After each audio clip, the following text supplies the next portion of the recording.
नमस्कार दोस्तों। आज हम लोग Anglo Burmese relationship Anglo Burma का जो युद्ध हुआ है, 3 युद्ध जो हुआ है उसको समझने के लिए जा रहे हैं। हम लोग जो ब्रिटिश का एक्सपेंशन मॉडर्न इंडिया में 1707 से 1707 जब कोलकाता एक प्रेसिडेंसी बना था। कोलकाता ब्रिटिश प्रेसिडेंसी कब बना था? 1707 में कोलकाता एक ब्रिटिश प्रेसिडेंसी बना। उसके बाद कोलकाता जो है आपको बंगाल की राजधानी कोलकाता कब बना? 1772 ईस्वी। 1772 ईस्वी में कोलकाता जो है बंगाल की राजधानी। हम लोग ब्रिटिश का एक्सपेंशन भारत में किस तरीके से हुआ, ये हम लोग 1707 से लेके 1818 तक में पढ़ते हैं। मेनली 1707 से लेके 1818 में हम लोग ब्रिटिश का एक्सपेंशन भारत में पढ़ते हैं, जिसको अगर दो नदी के बीच में देखा जाए तो सतलज नदी से ब्रह्मपुत्रा नदी के बीच जो भारत का, तो देखिए हम लोग जो पढ़ रहे थे, जो सतलज नदी से ब्रह्मपुत्रा नदी तक का जो एक्सपेंशन है ब्रिटिश का, ये कब से कब तक हुआ है? 1707 से लेके ये हुआ है आपको 1818 के बीच में। जो मेन ब्रिटिश का जो राइवल था भारत में, चाहे वो आपको मराठा, मैसूर, अवध, बंगाल, हैदराबाद, कार्नेटिक, दिल्ली, ये सब पर कब्जा जो है ब्रिटिशर 1707 से लेके 1818 तक में कर लिया था। उसके बाद ये जो सतलज नदी के इधर, सतलज नदी के आपको वेस्ट में कौन कौन सा जगह है? पंजाब है, सिंध है, अफगानिस्तान। उसके बाद ब्रह्मपुत्रा नदी के आपको ईस्ट में कौन सा है? ब्रह्मपुत्रा नदी के ईस्ट में अगर आप देखें, एक हो गया आपको भूटान, एक भूटान, उसके बाद बर्मा, नेपाल, ये सबको हम लोग को पढ़ना है। तो 1818 से लेके 1885, 1818 से लेके 1885 में हम लोग जो ब्रिटिश का एक्सपेंशन पढ़ते हैं, ये बेसिकली हम लोग ब्रिटिश का एक्सपेंशन भारत का जो बाउंड्री पर विदेशी देश है, भारत का जो बाउंड्री पर विदेशी देश है, उसमें कैसे ब्रिटिश का एक्सपेंशन हुआ, उसकी कहानी हम लोग 1818 से लेके 1885 तक पढ़ते हैं। इसमें कौन कौन सा देश है जिसमें ब्रिटिश ने एक्सपेंशन किया? तो सबसे पहले ब्रिटिश ने इस 1818 से 1885 के बीच में कहां पर एक्सपेंशन किया है, उसको भी हम लोग थोड़ा सा डिटेल ढंग से देखते हैं। देखिए, सबसे पहले सिंध का एक्सपेंशन हो, सिंध को एनेक्स किया जाता है। सिंध को एनेक्स किया जाता है 1843 ईस्वी में। सिंध, एक बार हम लोग सब विदेशी जो बाउंड्री पर देश था उसको कैसे ब्रिटिश ने एनेक्स किया है, उसको थोड़ा सा समझ लेते हैं। आवाज आ रही है अच्छी तरीके से? एक बार आप बता दीजिएगा। आवाज तो आना चाहिए, मुझे जो उम्मीद है। अगर आवाज आ रही है अच्छी तरीके से तो एक बार यस लिख दीजिए।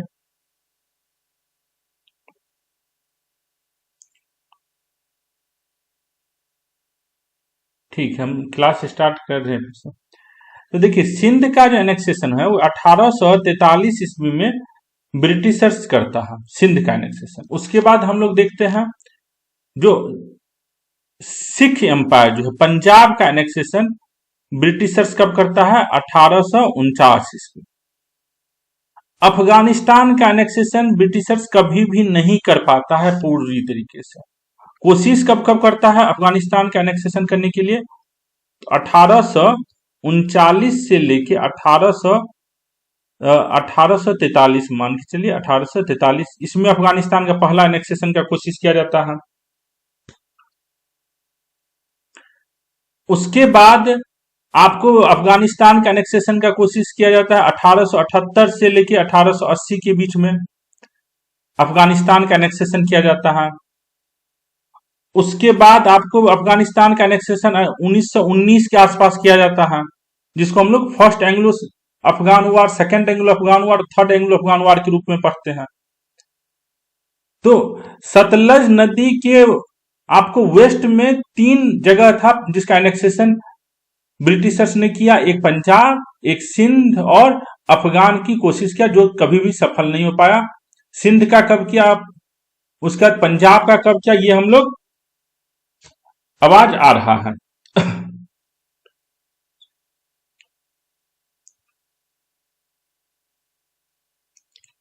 ठीक है, आज जितना आवाज आ रहा है इसको थोड़ा सा सुन लीजिए। आज पहला दिन है। फिर अगली क्लास में देखेंगे आवाज को अगर कुछ इम्प्रूव किया जा सकता है कि नहीं। मुझे तो लग रहा है आवाज सही है, लेकिन और नहीं अगर आवाज आ रहा है, कुछ भी आवाज समझ में नहीं आ रहा है दीक्षित जी, आवाज तो आना चाहिए। और बीच बीच में जो कट रहा है वो तो आवाज हम ही खुद का धीरे धीरे बोल रहे हैं आप लोग को, तो मुझे लगता है वो टेक्निकल प्रॉब्लम नहीं है। ठीक है, तो हम लोग जो है आपको सतलज नदी के पश्चिम में जो ब्रिटिश का एनेक्सेशन हुआ है ये आपको समझा दिए। अब हम आपको थोड़ा सा ब्रह्मपुत्रा नदी के बाउंड्री पर जो एनेक्सेशन हो रहा है उसको थोड़ा सा,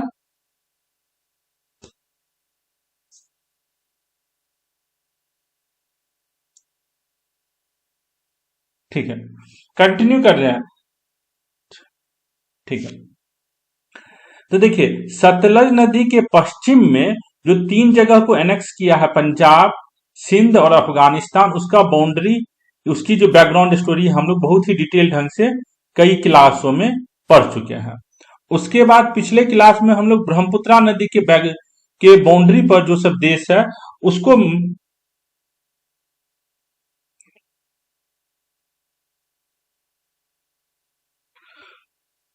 थोड़ा सा दीक्षित जी ट्राई कीजिए। हम लोग आज कोशिश कर रहे हैं, पहला दिन है, अगर कोई दिक्कत भी आ रहा है तो बाद में सुन लीजिएगा, अभी सुनने की कोशिश कीजिए, और तो कुछ कर नहीं सकते हम।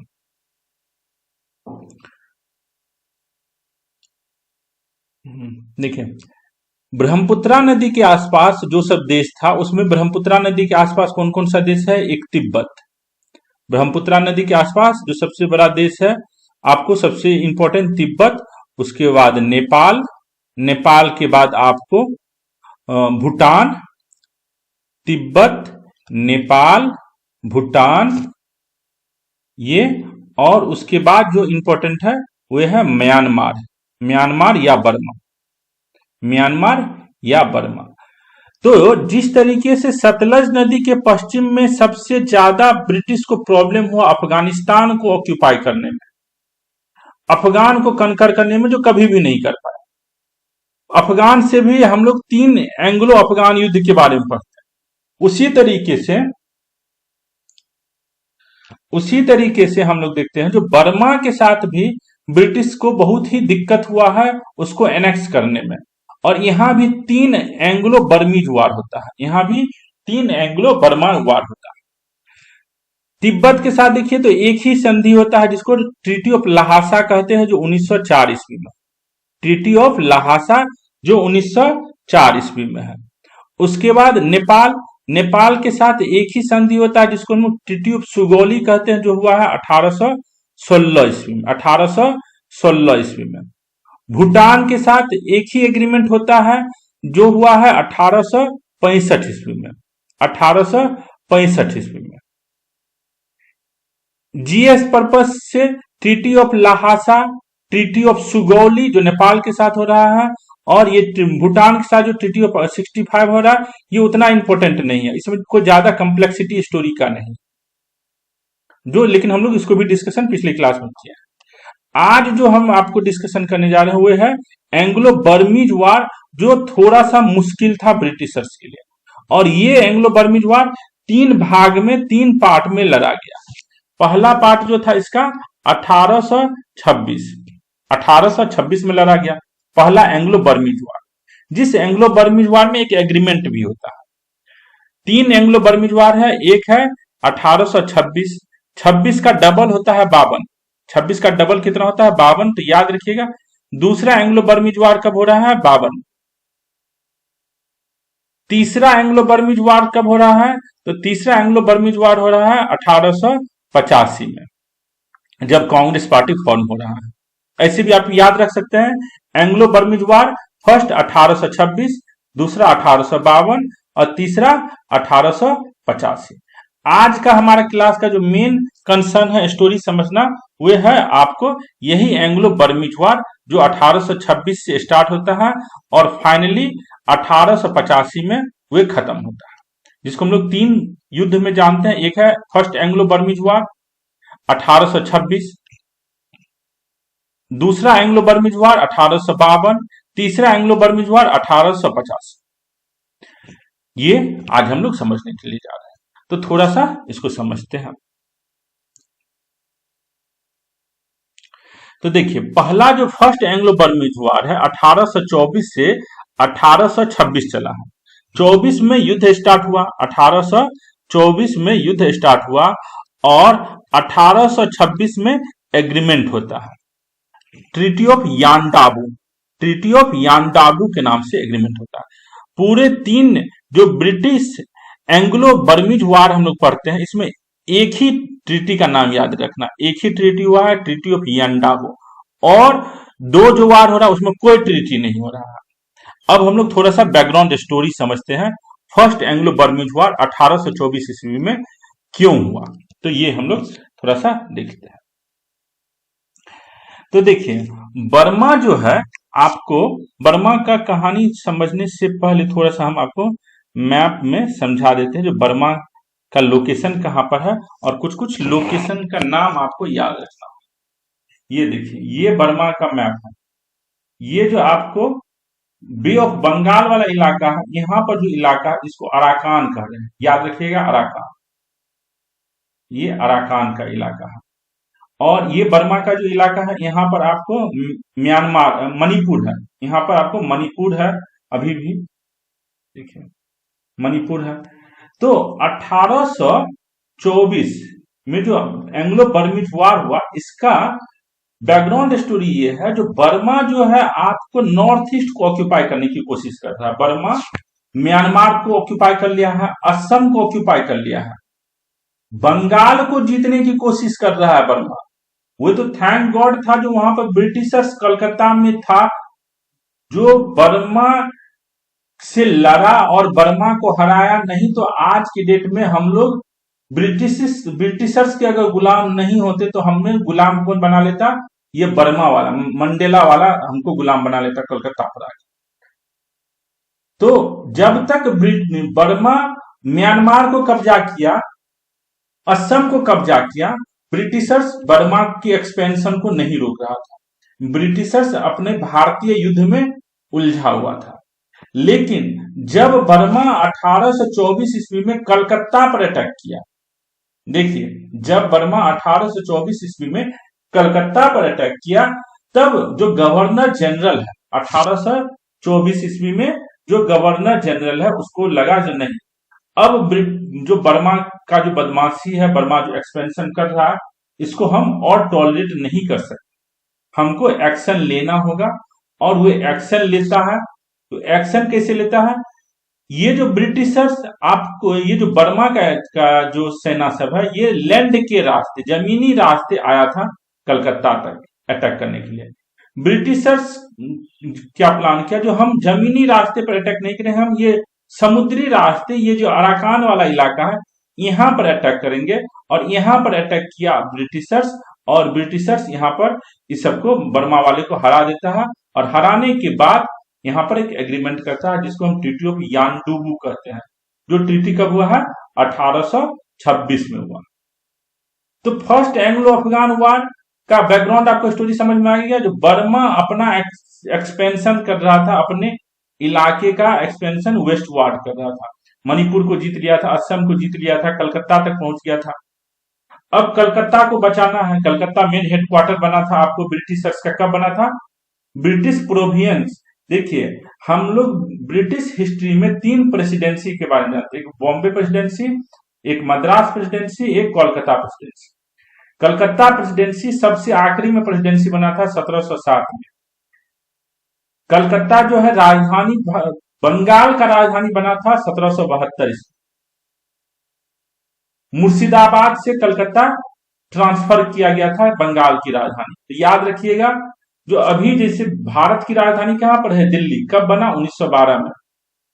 घोषणा कब हुआ था, जो दिल्ली भारत की राजधानी होगी, 1911 में।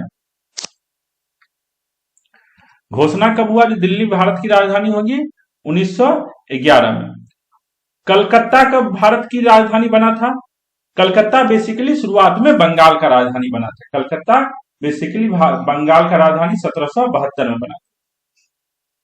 कहां, इससे पहले कहां पर राजधानी था बंगाल का, मुर्शिदाबाद। तो वे हम लोग ज्यादा हिस्ट्री नहीं देख रहे, तो अभी आप समझिए, तो ये है कलकत्ता। तो जब कलकत्ता पर 1824 में अटैक हुआ, तब आपको ब्रिटिशर्स को बर्मा के सैनिकों सबसे लड़ना पड़ा और उसको हराया। हम लोग एक बार थोड़ा सा, अब बैकग्राउंड स्टोरी इतना समझ लिए हैं, तो एक बार थोड़ा सा हम लोग बर्मा के एक्सपेंशन, बर्मा ने जो एक्सपेंशन किया उसको हम लोग थोड़ा सा देखते हैं। देखिए, हमको ज्यादा राजा सबका नाम नहीं याद रखना है बर्मा का, थोड़ा सा केवल हम आपको आइडिया दे रहे हैं, जो कैसे बर्मा, और जिसको आज हम म्यांमार कर रहे हैं, वो कैसे नॉर्थ ईस्ट को में अपने इलाके को एक्सपेंड किया था। तो देखिए, मणिपुर जो है, मणिपुर को ये बर्मा जो है कब अपने इलाके में मिला लिया था, तो 1813 में। अराकान वाला इलाका आपको भी दिखाएं, वे बंगाल से, ये 1784 में बर्मी राजा ने कैप्चर कर लिया था। टेनासेरियम जो है एक जगह है, ये भी आपको अभी नाम मैप में दिखा देंगे। ये बर्मा जो है 1766 में कैप्चर कर लिया था। तो 1779 से 1819 तक बर्मा जो है बहुत ही ज्यादा एक्सपेंशन कर रहा था ईस्ट में और वेस्ट में अपने एम्पायर को। और जब बर्मा का एक्सपेंशन हो रहा है, जब बर्मा अपने इलाके को ईस्ट और वेस्ट में एक्सपेंशन कर रहा है, उस समय भारत में गवर्नर जनरल कौन है, तो लॉर्ड एमहर्स्ट। लॉर्ड एमहर्स्ट जो है आपको 1823 में भारत का गवर्नर जनरल बन के आता है। याद रखिएगा, 1813 से लेके 1823 तक भारत का गवर्नर जनरल कौन है, भारत का गवर्नर जनरल लॉर्ड हेस्टिंग।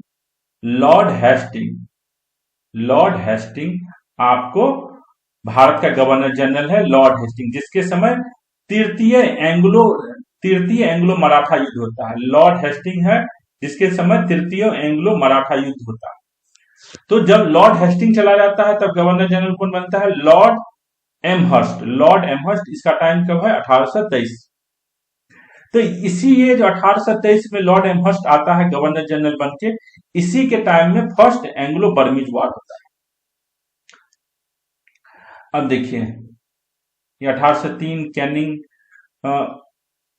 ये जो है ब्रिटिशर्स जो है आपको बहुत बार 1797 में, 1803 में, 1809 में, 1811 में, इस सब टाइम में बर्मा में अपना एजेंट, अपना ऑफिसर को भेजा था, ताकि अच्छा ट्रीटी, अच्छा एग्रीमेंट बर्मा के साथ किया जा सके। लेकिन कभी भी अच्छा एग्रीमेंट, अच्छा ट्रीटी बर्मा का जो गवर्नमेंट, बर्मा के जो राजा है, ब्रिटिशर्स के साथ नहीं किया था। अब देखिए, दे further captured in September 1827 Shahpura near Chittagong. Chittagong Dhaka के नजदीक में एक जगह है। 1823 में बर्मा अटैक कर दिया था। उसके बाद 1824 में देखिए, Lord Amherst governor general declared war on 24 फरवरी 1824 को। 24 फरवरी 1824 को लॉर्ड एमहर्स्ट जो गवर्नर जनरल है, वे बर्मा पर अटैक, बर्मा पर वार डिक्लेयर किया था। क्यों किया था यहां पर, तो बर्मीज कमांडर सून कंकर्ड असम। असम को कब कंकर्ड किया है, तो देखिए 1821 से 1822 के बीच। 1821 से 1822, ये हम केवल आपको समझाने के लिए बता रहे हैं, ये डेट याद रखने की जरूरत नहीं। केवल आप ये समझिए, जो बर्मा जो है पूरा नॉर्थ ईस्ट को कैप्चर कर लिया था और कलकत्ता तक पहुंच गया। इतना एक लाइन याद रखना है, बर्मा पूरा नॉर्थ ईस्ट को कैप्चर करते हुए मणिपुर, मेघालय, असम को कैप्चर करते हुए कलकत्ता तक पहुंच गया था आपको 1823 ईस्वी में। 1823 में चिटगांव जो अभी बांग्लादेश में पड़ता है, वहां पर युद्ध कर रहा था। उसके बाद made preparation for an attack on company territories in Bengal. ये जो बर्मा जो है बंगाल पर भी कैप्चर करने का कोशिश कर रहा था। तो जब बंगाल तक बर्मा का सेना पहुंच गया, तब लॉर्ड एमहर्स्ट जो गवर्नर जनरल था वे डिक्लेयर कर देता है वार। कब? 24 फरवरी 1824। और उसके बाद जो अराकान वाला इलाका है वहां पर ये युद्ध होता है, जिसमें sir sir Archibald Campbell first Anglo Burmese war में एक ब्रिटिश कमांडर का नाम अगर आपको याद रखने की इच्छा है तो याद रखिए, आर्क बेल्ट कैंपबेल के ने युद्ध लड़ा था, जिसमें इसने बर्मा को हराया था। देखिए, जो किंग ऑफ आभा है, king of Abha, Abha Burma में एक जगह है जहां पर बर्मा का राजा रहता था।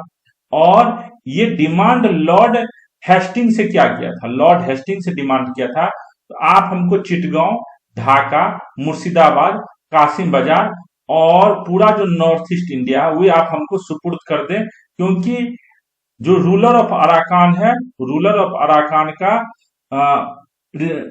का पूर्वज को वहां से क्या मिलता था? ट्रिब्यूट मिलता था, वहां से पैसा मिलता था। तो अब चूंकि रूलर ऑफ अराकान हम हैं, तो मेरा हक बनता है कहां पर शासन करने का? पूरा नॉर्थ ईस्ट और बंगाल तक। ये एक सुझाव किंग ऑफ आभा था, किंग ऑफ बर्मा ने लॉर्ड हेस्टिंग को भेजा था, लेकिन लॉर्ड हेस्टिंग उसका बात नहीं माना था। क्यों? अगर बंगाल और पूरा नॉर्थ ईस्ट बर्मा को ये दे दे, काहे दे दे?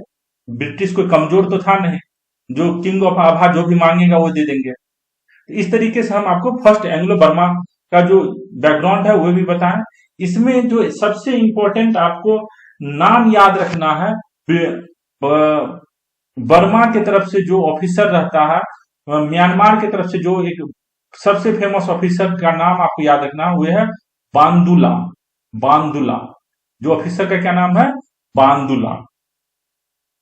और इसके साथ जो एग्रीमेंट होता है वो एग्रीमेंट कब होता है ये भी थोड़ा सा देख लीजिए।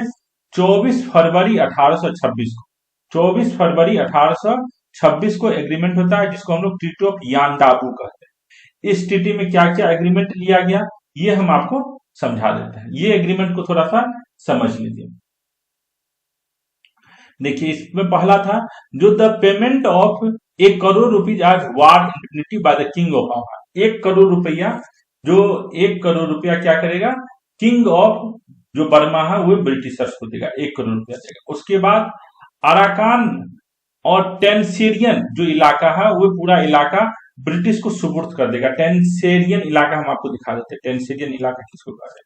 ये वाला जो इलाका है इसको टेंसेरियन इलाका कहते हैं। ये वाला इलाका जो है,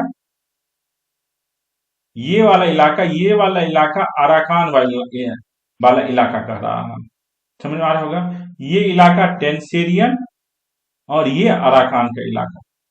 तो इतना आपको समझ में आना चाहिए, क्योंकि बार बार हम लोग शब्द यूज कर रहे हैं, ये अराकान और ये टेंसेरियन।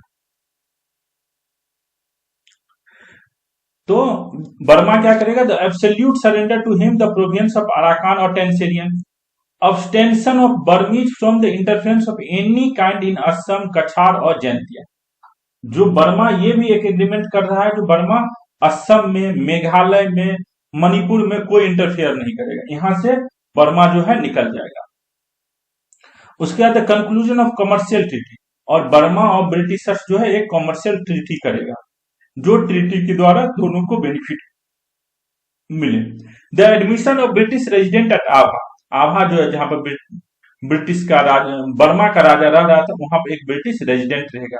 और बर्मा भी अपना एक रेजिडेंट को कहां पर रख सकता है? कलकत्ता में रख सकता है। बर्मा भी अपना एक रेजिडेंट अगर चाहे अपना एक एजेंट कलकत्ता भेज सकता है। तो हम लोग क्या क्या देखें इसमें, जो ट्रीटी ऑफ यानदाबू जो 24 फरवरी 1826 को रहा, इसमें हम लोग देखते हैं जो 1 करोड़ रुपया बर्मा का राजा ब्रिटिश को देगा। उसके बाद अराकान और टेंसेरियन वाला इलाका देगा ब्रिटिशर्स को। उसके बाद बर्मा जो है असम, कछार और जैंतिया वाला इलाका में कोई परेशानी नहीं करेगा, अपना इंटरफियर नहीं करेगा। उसके बाद मणिपुर को एक इंडिपेंडेंट स्टेट की तरह स्वीकृत करेगा, मणिपुर को एक इंडिपेंडेंट स्टेट की तरह मानेगा। और बर्मा जो है ब्रिटिशर्स के साथ एक एग्रीमेंट करेगा, जो एग्रीमेंट दोनों के लिए लाभदायी हो, क्योंकि ब्रिटिशर्स जो है 1826 से पहले कई बार कोशिश कर चुका था एग्रीमेंट बनाने का, लेकिन बर्मा एग्रीमेंट नहीं बनाता था, कॉमर्शियल एग्रीमेंट नहीं बना। इस तरीके से हम लोग देखते हैं जो first Anglo Burma war complete होता है और एग्रीमेंट होता है। अब हम लोग सेकेंड एंग्लो बर्मा वॉर का बैकग्राउंड थोड़ा सा स्टोरी जान। सेकेंड एंग्लो बर्मा वॉर जो है वो आपको कब हो रहा है? 1852। सेकेंड एंग्लो बर्मा वॉर कब हो रहा है? तो 1852 में हो रहा है। इसके पीछे क्या बैकग्राउंड स्टोरी है तो देखिए, 1837 से लेके 1845 एक नया राजा आता है बर्मा में, जिसका नाम क्या है? थारवाडू। थारवाडू राजा का क्या नाम है? थारवाडू। ये कहता है जो ट्रीटी ऑफ यांडाबू जो हुआ है, इस ट्रीटी को हम नहीं मानते हैं।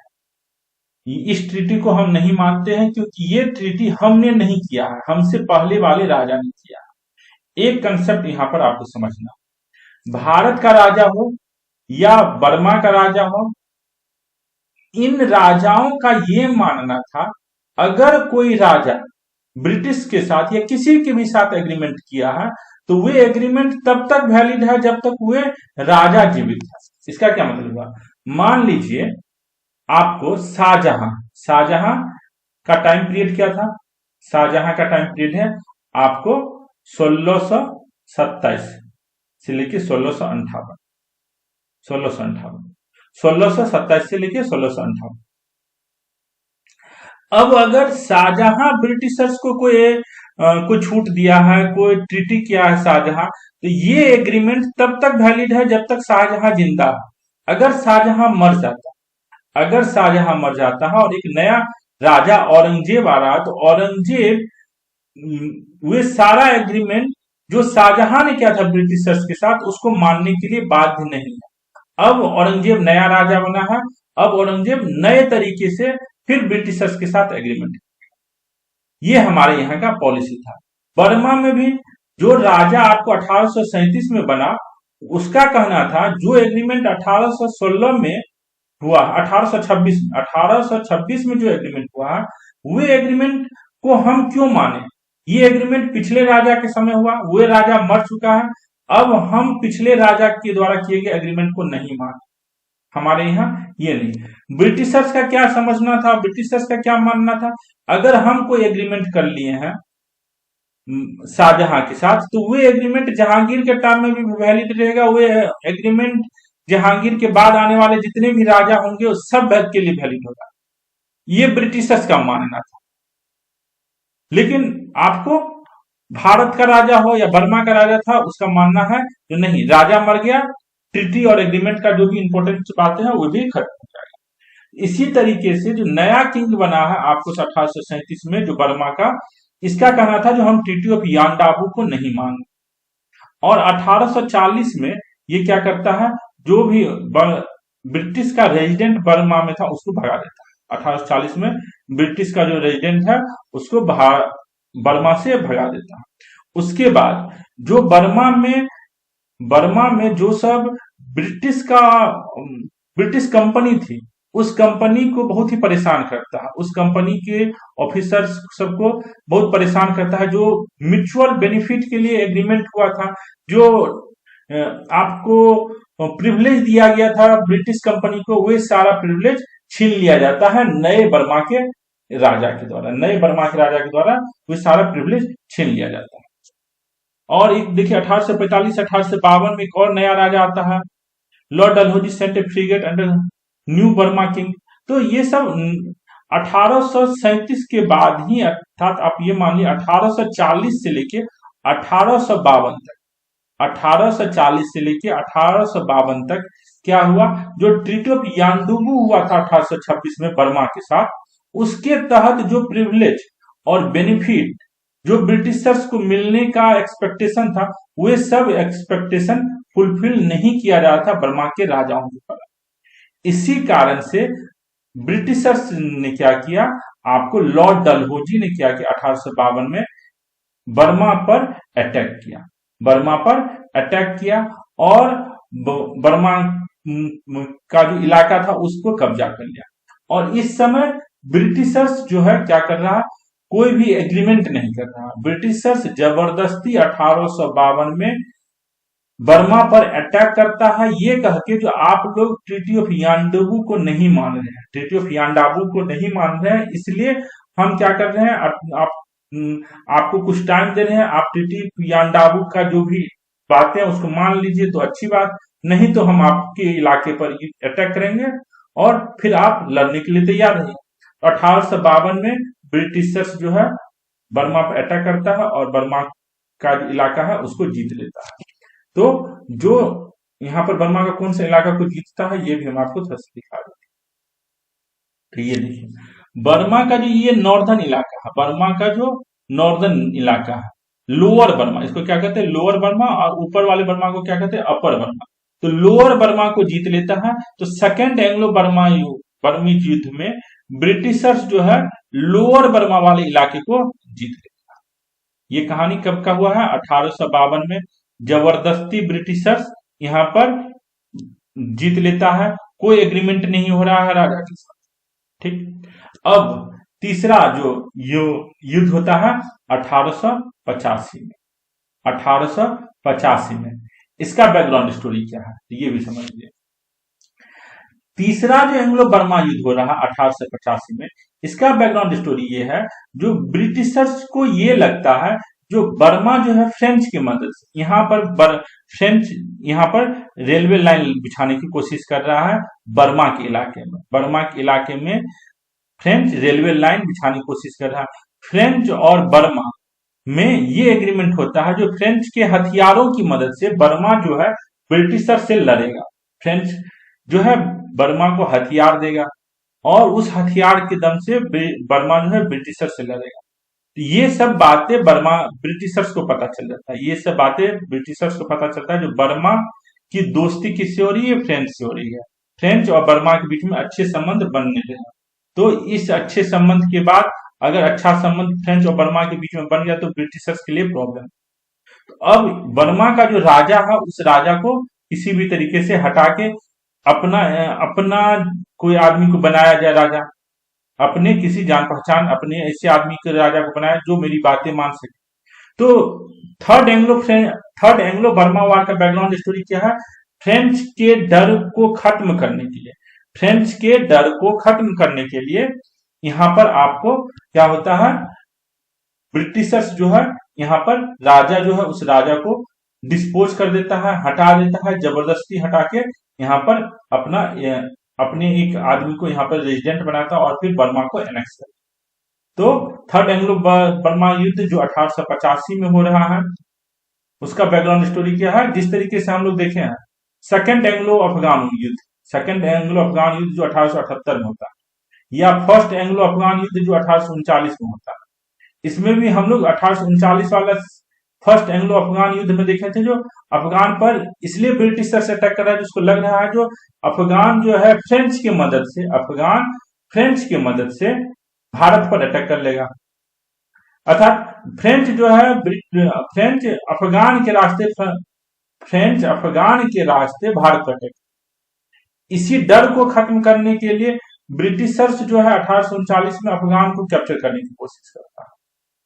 उसी तरीके से 1885 में ब्रिटिशर्स को लग रहा है जो फ्रेंच और ये बर्मा एक साथ मिलके कहीं हमसे लड़े न, हमको परेशानी न करे, इसलिए यहाँ का जो राजा है उसको डिस्पोज कर। अब इसको डिस्पोज कैसे करता है, इसको हटाता कैसे है, तो यहाँ पर जो राजा का जो मंत्री है, सेनापति है, उसको मिला लेता है, वो सेनापति उसको धोखा देता है, इसको यहाँ के राजा को धोखा देता है। जैसे हम लोग देखे थे बैटल ऑफ पलासी 1757 में मीर जाफर जो है सिराजुद्दौला को धोखा देता है, मीर जाफर सिराजुद्दौला को धोखा देता है और बैटल ऑफ पलासी में ब्रिटिशर से जीत लेता है। उसी तरीके से यहाँ पर भी आपको जिसका मिनिस्टर है वो धोखा देता है और ब्रिटिशर्स को जीतने में मदद मिलता है। आम आदमी को ब्रिटिशर्स एक कहानी बताता है जो हम यहाँ पर जो राजा है, बर्मा का जो राजा है वो बहुत ही बदमाश है और बहुत सारे जो राजकुमार राजकुमारी था और बहुत ही जो आम आदमी था उसको राजा यहाँ का राजा बहुत परेशान कर रहा था। तो जब ये ब्रिटिशर्स यहाँ पर जा रहा था अटैक करने के लिए 1885 में, तो ब्रिटिशर्स ने आम आदमी को बताया, ये कहानी, ये प्रोपेगेंडा फैलाया, जो हम इसी वंश के किसी दूसरे आदमी को राजा बना, ये जो बदमाश, ये जो अताताई बदमाश राजा है, इसको हम हटा के एक नया राजा बनाए। हम यहाँ पर बर्मा को कैप्चर करने के लिए, बर्मा को एनेक्स करने के लिए नहीं आए, हम बर्मा को में केवल एक नया राजा बनाने के लिए आए।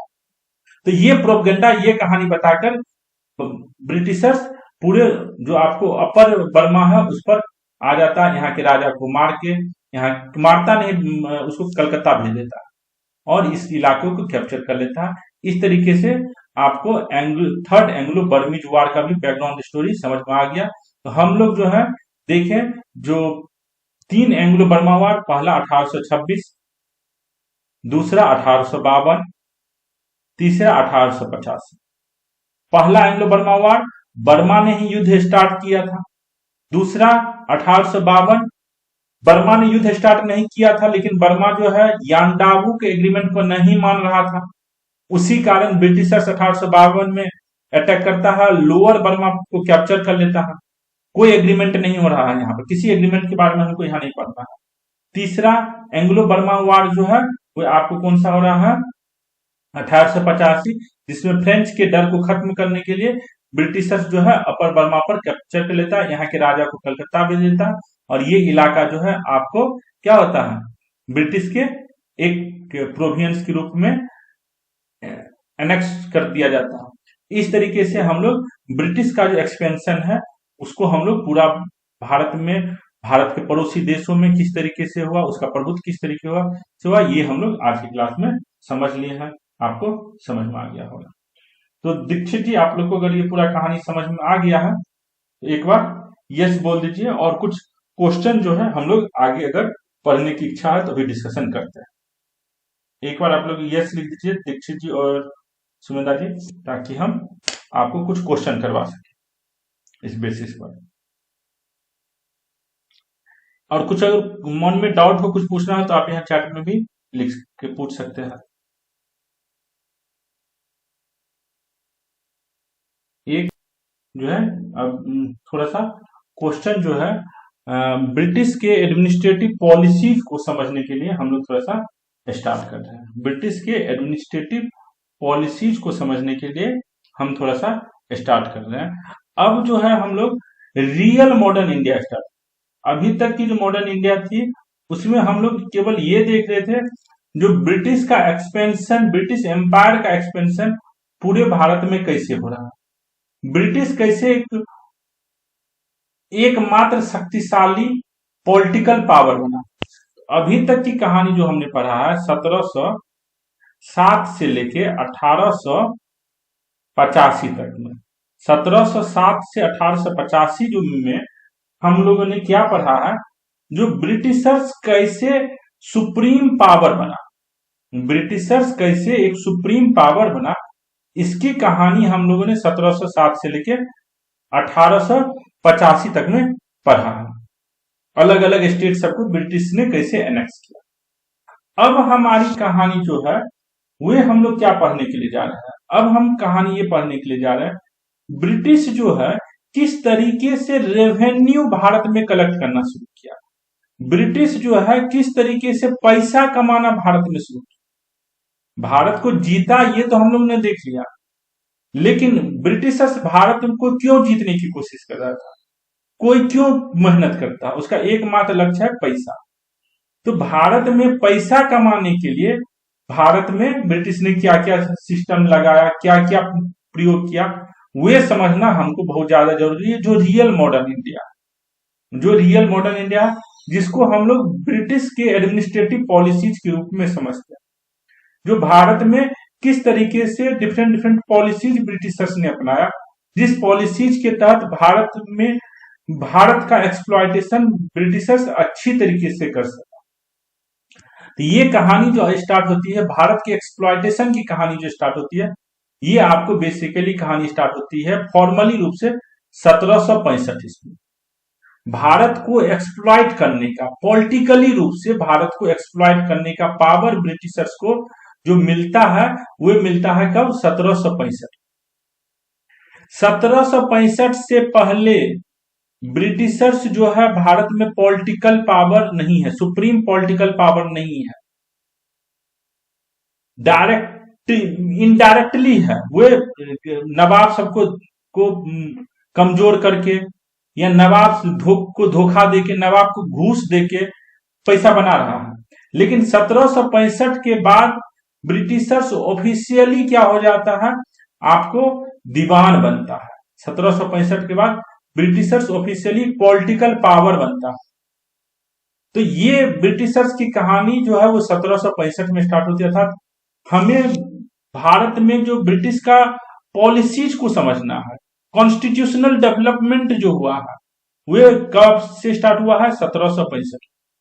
तो 1765 में ऐसा क्या हुआ था, तो 1764 ईस्वी में जो बक्सर का युद्ध हुआ, 1764 ईस्वी जो बक्सर का युद्ध हुआ, उस बक्सर के युद्ध के तहत 12 अगस्त 1765 में एक एग्रीमेंट होता है। किसके साथ होता है, ब्रिटिशर्स का रॉबर्ट क्लाइव जो है, जो 1765 में एग्रीमेंट करता है किसके साथ, आपको शाह आलम द्वितीय जो मुगल एम्परर था, शाह आलम द्वितीय से 12 अगस्त 1765 में एक एग्रीमेंट करता है, जिस एग्रीमेंट के तहत ब्रिटिशर्स बंगाल, बिहार और उड़ीसा का दीवान बन जाता है। बंगाल, बिहार, उड़ीसा का दीवान बन जाता है। अब ये दीवान शब्द का क्या मतलब है, ये भाई हमको समझना होगा। तो ये समझिए, दीवान शब्द जो है अकबर ने बनाया था। दीवान एक ऑफिस था, एक डिपार्टमेंट है। दीवान किसने बनाया है, अकबर ने बनाया है। कब बनाया है, 1579 में बनाया है। 59 है आई थिंक। एक मिनट तो हम एक बार क्लियर हो ले, ये डेट 59 है कि 79 है, थोड़ा सा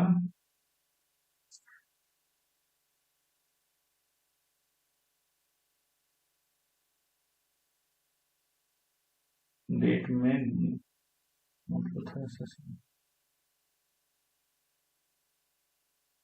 दीवान का क्या मतलब है, 79 था। डेट क्या है, दीवान का मतलब क्या है, 70। दीवान एक पोजीशन था जो अकबर ने बनाया था, कब, 79 में, 1579। इसका क्या काम था, जो भी प्रोविंस है, मुगल प्रोविंस में एक क्या होता था, नवाब होता था, जो मिलिट्री ऑफिसर होता था, जिसका काम उस प्रोविंस में शांति व्यवस्था कायम रखना था। और दीवान उस प्रोविंस का फाइनेंस ऑफिसर होता था, वित्त मंत्री के रूप में काम करता था दीवान। दीवान का क्या काम है, इस प्रोविंस, जैसे बंगाल का कोई दीवान है तो बंगाल से कितना टैक्स मिल रहा है, बंगाल से कितना इनकम जनरेट हो रहा है, ये सारा रिकॉर्ड दीवान रखता था। तो दीवान फाइनेंस मिनिस्टर के रूप में काम करता था। और नवाब जो है हर एक प्रोविंस में क्या होता था, एक डिफेंस मिनिस्टर के रूप में काम करता था। तो किसी भी प्रोविंस में safety, security, law and order maintain हो पा रहा है कि नहीं हो पा रहा है, ये काम कौन करता था, नवाब करता था। और उस प्रोविंस से कितना इनकम जनरेट हो रहा है, ये काम कौन करता था, इसका रख रखाव करने का काम कौन करता था, दीवान करता था। तो इस नवाब के हाथ में पूरी शक्ति न चले जाए, इसको, इस पर देख रेख करने के लिए, इसके पावर को बैलेंस करने के लिए अकबर ने 79 में एक दीवान नाम का पोस्ट क्रिएट किया। और ये पोस्ट, दीवान और नवाब के पोस्ट के द्वारा, दो अलग अलग आदमी के द्वारा किसी भी प्रोविंस के कंट्रोल किया जाता। अब हुआ क्या, 1700 ईस्वी में जब मुर्शिद को लिखा, 1700 ईस्वी में जब मुर्शिद को लिखा बंगाल का दीवान बनता है। याद रखिएगा, थोड़ा समझिए, बहुत ही इंपॉर्टेंट बात है, जो आपको समझ लीजिएगा, नहीं तो इतनी बारीक बातें को नहीं समझ पाइएगा फिर कभी भी। 1700 ईस्वी में जब बंगाल का दीवान बनाया जाता है मुर्शिद कुली खां, उस समय बंगाल का नवाब कौन होता है? नवाब होता है अजीम उस शाह शान। अजीम उस शान ये बंगाल का नवाब होता है, जो औरंगजेब का पोता है, ग्रांड ग्रांड चाइल्ड है। अजीम उस शान के पिता का क्या नाम है? मुअज्जम या बहादुर शाह वन। तो मुअज्जम या बहादुर शाह वन का बेटा होता है अजीम उस शान, जो बंगाल का नवाब होता है। इसको बनाया जाता है 1697 में।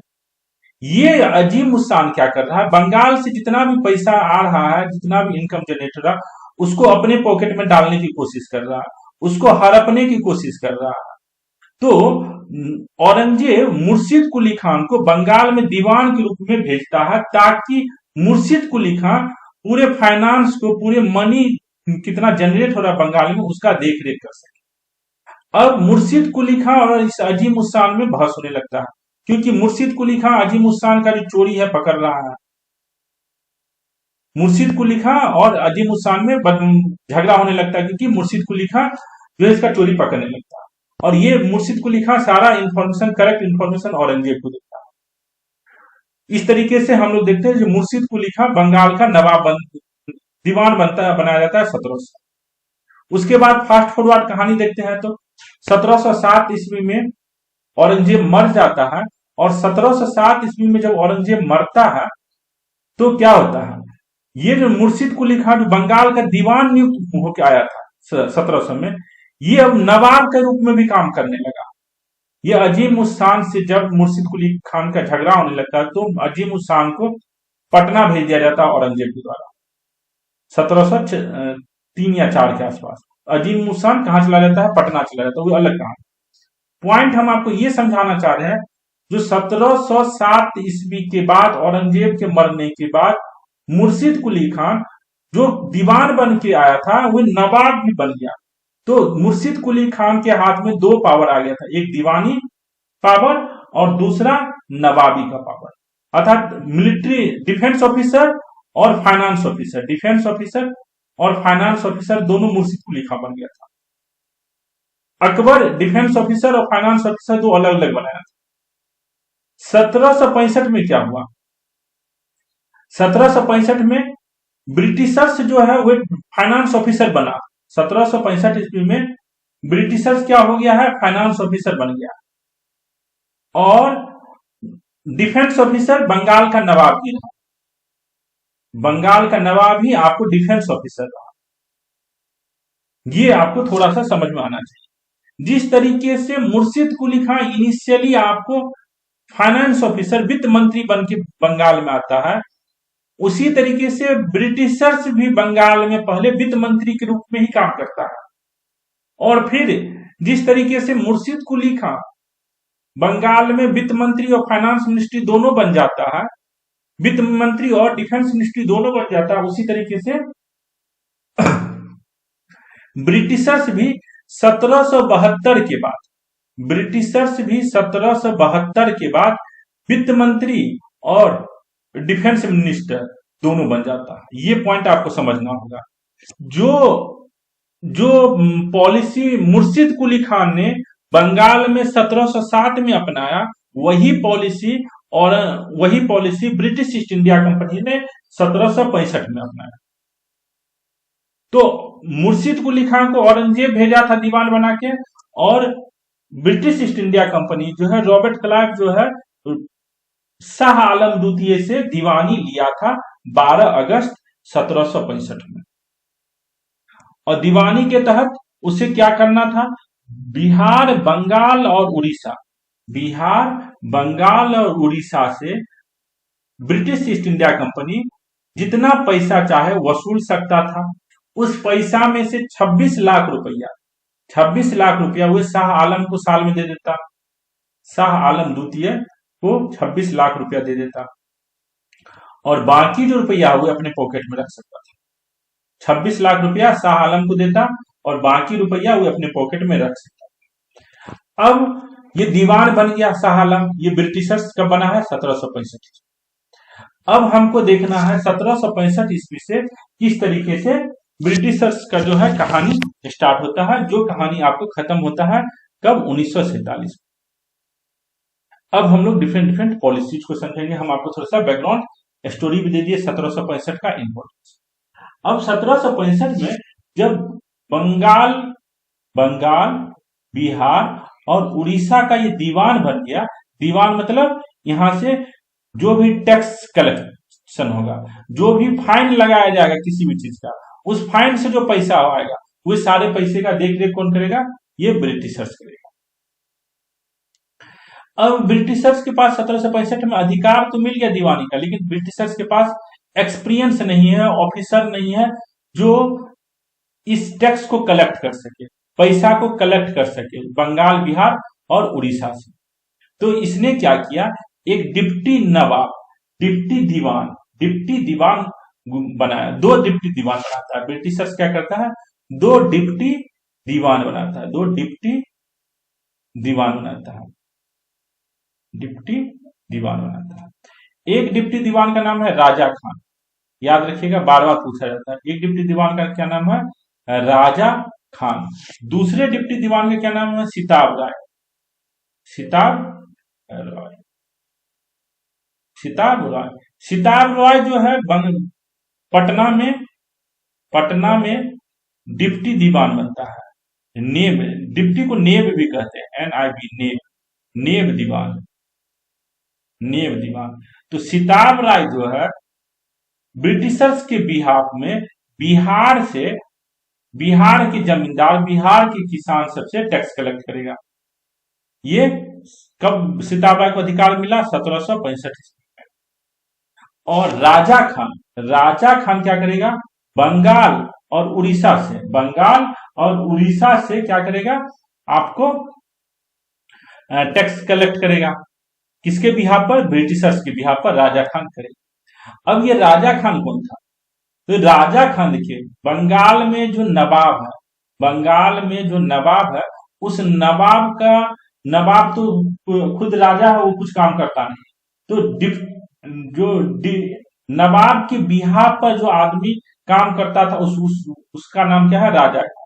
तो राजा खान डिप्टी दीवान बनाया जाता है किसके द्वारा? ब्रिटिश ईस्ट इंडिया कंपनी द्वारा। राजा खान डिप्टी नवाब बनाया जाता है किसके द्वारा? आपको बंगाल के नवाब के द्वारा। तो राजा खान डिप्टी दीवान भी है और डिप्टी नवाब भी है। राजा खान डिप्टी दीवान भी है और डिप्टी क्या हुआ आपको? डिप्टी नवाब भी है। ये आपको समझ में आ गया राजा खान का इंपॉर्टेंस। सिताब राय का इंपॉर्टेंस क्या है? सिताब राय आपको पटना में टैक्स कलेक्शन के लिए रिस्पॉन्सिबल था और बंगाल में कौन था? राजा खान था। अब ये दोनों आदमी जो है आपको टैक्स कलेक्शन कर रहा है, कब से कब तक कर रहा है, ये थोड़ा सा समझिए।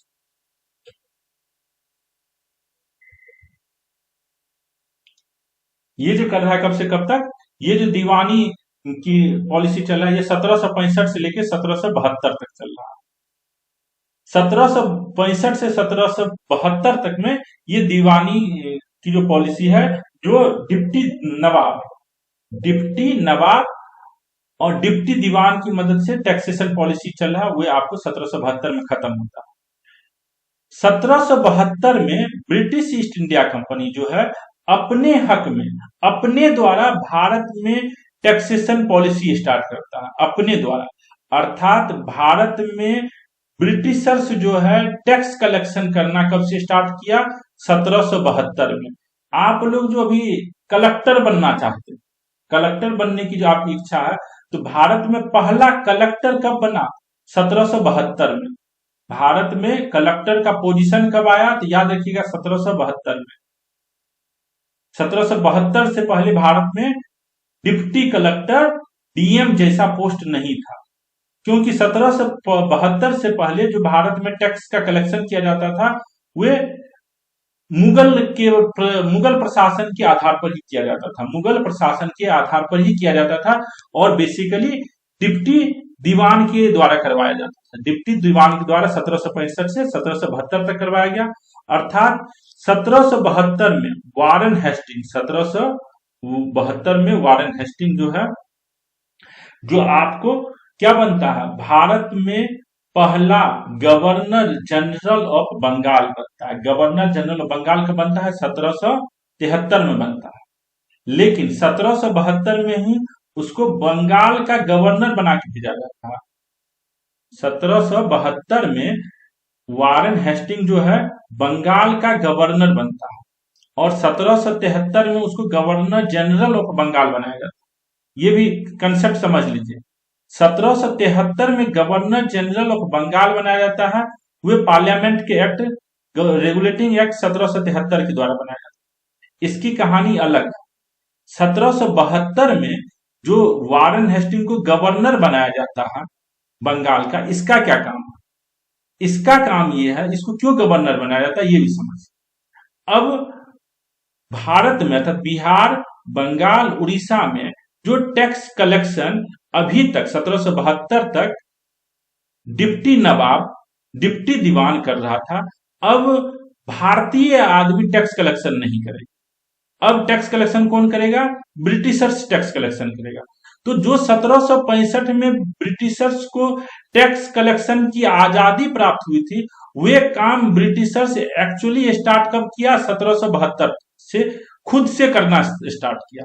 1765 से 1772 तक ईस्ट इंडिया कंपनी भारत के लोगों की मदद से टैक्स कलेक्शन कर रहा था। इसको टैक्स कलेक्टर की आवश्यकता नहीं थी, लेकिन 1772 में ये टैक्स कलेक्शन करना खुद स्टार्ट किया और इस टैक्स कलेक्शन करने का के लिए जो मेन आदमी बना, जो पूरे देख रेख करेगा टैक्स कलेक्शन करने का, उस आदमी का नाम क्या हुआ? Warren Hasting.